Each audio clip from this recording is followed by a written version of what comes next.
فرمایا حقیقت اور صدق نیچے ہوتا ہے لیکن دیر پا، اور باطل زور و شور سے آتا ہے.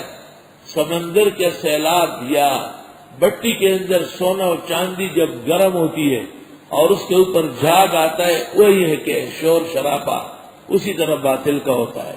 جیسے جھاگ ختم ہوتا ہے تو اصل سونا نکلتا ہے، اس طرح یہ باطل ختم ہو جائے گا اور اصل رہے گا.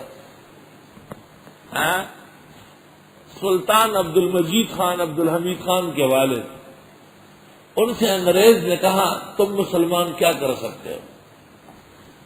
تمہاری مثال ایسی ہے جس طرح منہ میں زبان کا ٹکڑا، اور ہم ہر طرف سے عیسائی یہودی ہے. ہماری مثال ہے 32 دانتوں کی. تو ایک چھوٹا سا گوشت کا ٹکڑا زبان 32 دانتوں کا کیا بگاڑ سکتی ہے؟ دانت جب کہے اس کو چھبا لے. تو سلطان عبد المجید خان نے کہا کہ ٹھیک ہے، لیکن ایک وقت آ جاتا ہے کہ زبان منہ میں رہتی ہے، 32 کے 32 دانت نکل جاتے ہیں، اکھڑ کے ختم ہو جاتے ہیں.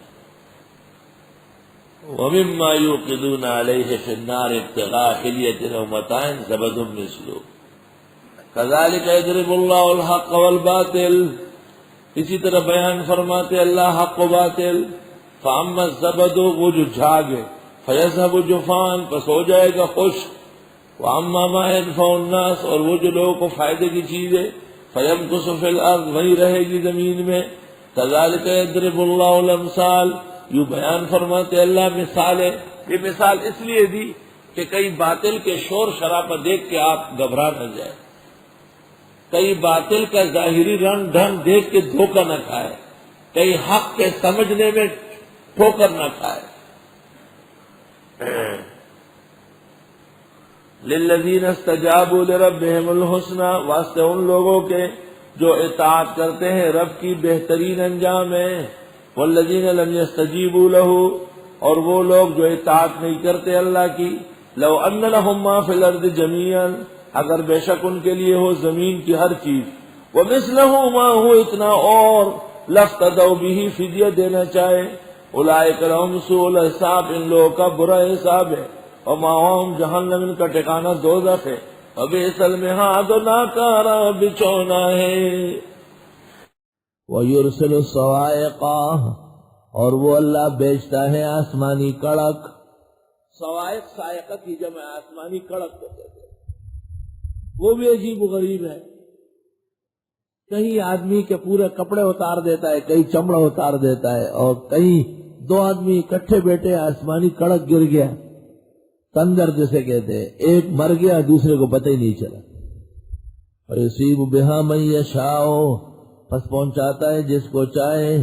وَهُمْ يُجَادِلُونَ فِي اللَّهِ، اور یہ لوگ لڑتے ہیں اللہ کے بارے میں. وَهُوَ شَدِيدُ الْمِحَالِ، اور وہ بہت زوراور ہے.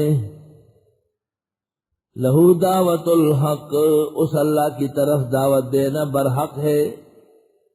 کیوں؟ کہ آگے اس کے دلائل شروع ہو جائے گا. وَالَّذِينَ، جن کو پکارتے ہیں اللہ کے سوا، لَا يَسْتَجِيبُونَ لَهُمْ بِشَيْءٍ، وہ جواب نہیں دے سکتے ان لوگوں کو بالکل. الا کباسط کفیہ الی الماء، جیسے پھیلائے ہاتھ پانی کو. غیر اللہ سے مانگنا اور پکارنے والا ایسا کمزور ضعیف ہے جیسے ایک شخص دور کھڑا رہے اور کولر کو کہے کولر پانی بھیجو، مجھے پانی چاہیے. تو جیسے اس کے کہنے سے چشمے یا نہر کا پانی اس کے ہاتھ میں نہیں آئے گا، اس طرح اس کے پکارنے سے کوئی معبود اور مشکل کشا نہیں بنے گا. وفا ہو تاکہ پانی اس کے منہ میں آئے. وما هو ببالغہ، نہیں ہے وہ اس طرح پہنچنے والا، پانی اس کے منہ میں پہنچے گا نہیں. وما دعاء الکافرین الا فی ضلال، نہیں ہے پکارنا کافروں کا مگر نیری گمراہی.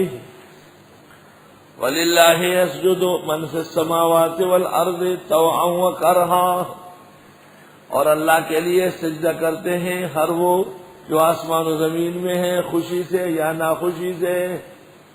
خوشی سے جو سجدہ ہوتا ہے اس کو کہتے ہیں عبادات اختیاریہ، عبادات تکلیفیہ.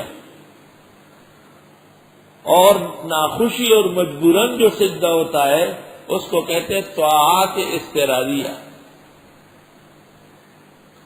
جیسے کافر بھی خدا کی زمین پہ رہ رہا ہے، اللہ کی ہوا لے رہا ہے، اللہ کا پانی پی رہا ہے، اللہ کے حکم سے اس کو بھوک لگتی ہے، پیاس لگتی ہے، خدا کے رزق سے اس کا پیٹ بھرتا ہے. یہ بھی طاعات ہے مگر اضطراریہ ہے، ثواب نہیں ملے گا. یہ نظام کا حصہ ہے.